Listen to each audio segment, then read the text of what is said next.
Standing majestically on the north bank of the River Thames, the Tower of London houses centuries of history within its stone walls. Today, it's known for beefeaters, the dazzling crown jewels, and as one of the most haunted places in Britain. Join me now, if you dare, as we delve into the shadows and meet the many ghosts that are said to haunt the historic Tower of London.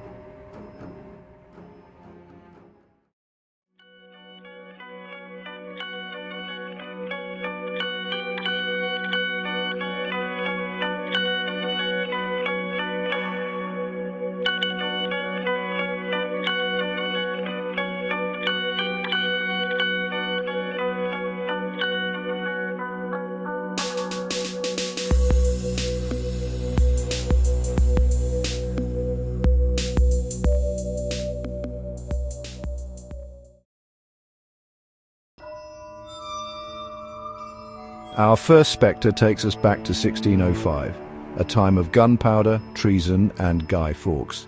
Guy Fawkes and fellow Catholic conspirators attempted to blow up Parliament and assassinate James I of England. Guy Fawkes was brought to the Tower of London to be imprisoned and interrogated. Sir William Wadd, Lieutenant of the Tower, led much of the interrogation in the Great Hall of the King's House, a 16th-century timber-framed building that overlooks Tower Green. At the time, the monarch or Privy Council had to authorise any form of torture.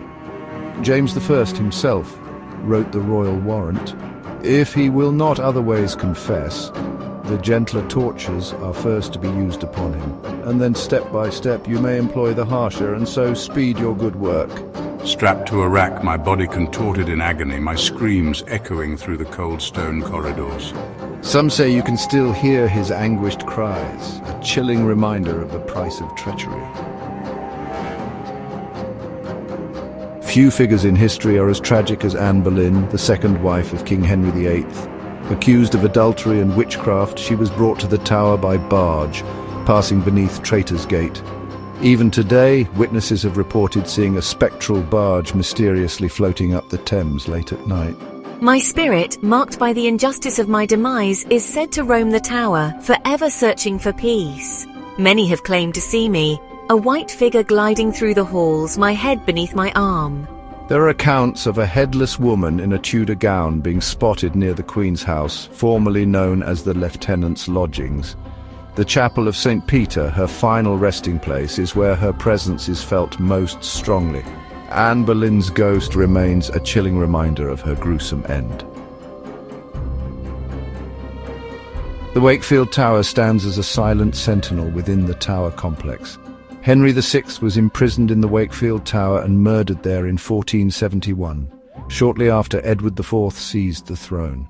His ghost is said to haunt the Wakefield Tower, particularly appearing around the oratory where he was murdered, kneeling in prayer. Some accounts say his mournful wraith appears as the clock ticks towards midnight, pacing fitfully around the tower until fading into the stone at the last stroke of midnight. A figure of sorrow and regret, he paces the halls, his presence marked by a bone-chilling cold. From the 1200s to 1835, the Tower of London housed a menagerie, a collection of exotic wild animals, including lions, leopards, and even a polar bear given as gifts to kings and queens. A chilling tale tells of a huge bear who once appeared to a guard at the tower, specifically at the Martin Tower. On one strange night in 1816, a guard at the tower claimed a ghostly bear charged him, and though the guard attempted to bayonet the animal, the sword went through it. The guard was knocked out and was then carried to his quarters, where he died 2 days later. The Bloody Tower, once home to Sir Walter Raleigh, explorer, writer, and a man who knew both the Queen's favour and her wrath. Imprisoned within its walls on multiple occasions, Raleigh spent over 13 years in the tower. After being charged with treason and executed outside the Palace of Westminster in 1618, the legend emerged that his spirit would wander the tower, specifically the Bloody Tower and the battlements now known as Raleigh's Walk. Raleigh is remembered for his explorations, his introduction of the potato and tobacco to England, and his time as a prisoner at the Tower of London. His spirit, forever tied to the tower, is said to linger still. The year was 1957. A young Welsh guardsman named John stood watch at the Salt Tower. Suddenly, a chill ran down his spine, the air heavy with an unseen presence. Before him, a shapeless form materialized, its face a young woman, etched with sorrow. The figure was described as having no face, a chilling detail that has made the story popular. The story of the faceless woman is often repeated by the yeoman warders, also known as beefeaters, who patrol the tower. In the annals of the Tower's gruesome history, Margaret Pole's execution stands out for its sheer brutality. Henry VIII was not happy with Lady Margaret. Her son had upset King Henry, and he was abroad, safely out of the monarch's reach. So in his place, his mother was charged with treason, although charged is probably not the right word, as there was no trial. On the morning the 27th of May 1541, there were about 150 spectators gathered to watch the Lady Margaret Pole execution. She was led across Tower Green to the scaffold that had been erected at the spot where so many others had met their fate. The crowd waited. What they expected to happen was for her to possibly say a few words before quietly laying her head upon the block. A hush fell over those assembled as she turned to the executioner. Was she going to say that she forgave him? No, far from it. The Countess told him that she was not going to lay her head upon the block, and if he wanted to strike it from her body, then he would have to do it where she stood. There was a moment's hesitation, and then a couple of guards roughly grabbed her and forced her to kneel with her head on the block. The poor headsman was, quite literally, put off his stroke. He swung his axe, but instead of hitting her neck, he struck her shoulder. Lady Pole jumped up and ran screaming around the scaffold. With blood pouring from the gash and into her white hair, the executioner chased her, wildly swinging his axe. He eventually cut down and killed her, although it took 11 bloody blows. The executioner, a wretched youth, hacked at my head and shoulders, his axe a tool of unimaginable suffering. Her screams, born of unimaginable pain and terror, are said to reverberate through the tower to this day. Lady Jane Grey was the great-granddaughter of Henry VII and a grand-niece of Henry VIII. She was a Protestant and was married to Lord Guildford Dudley.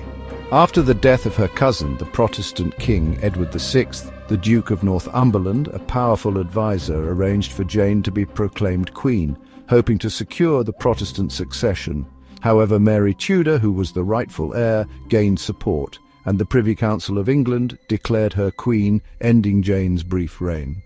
Jane, her husband, and her father were charged with treason and executed. Jane was executed on Tower Green at the Tower of London on February 12, 1554, at the age of 16. Legend has it that her white silhouette haunts the battlements of the Tower of London. As you wander the tower's ancient corridors, listen closely. Can you hear it? The sound of slow, measured footsteps. Some say it is the ghost of a monk, marked not by an apparition but by the echo of his nightly rounds. His presence reminds us that the tower's history is woven from the lives and deaths of those who walked its halls in anonymity.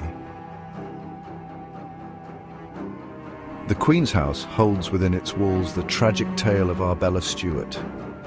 Arbella Stuart, cousin to Elizabeth I. Arbella was imprisoned by James I for marrying William Seymour, nephew of Lady Jane Grey, without royal consent.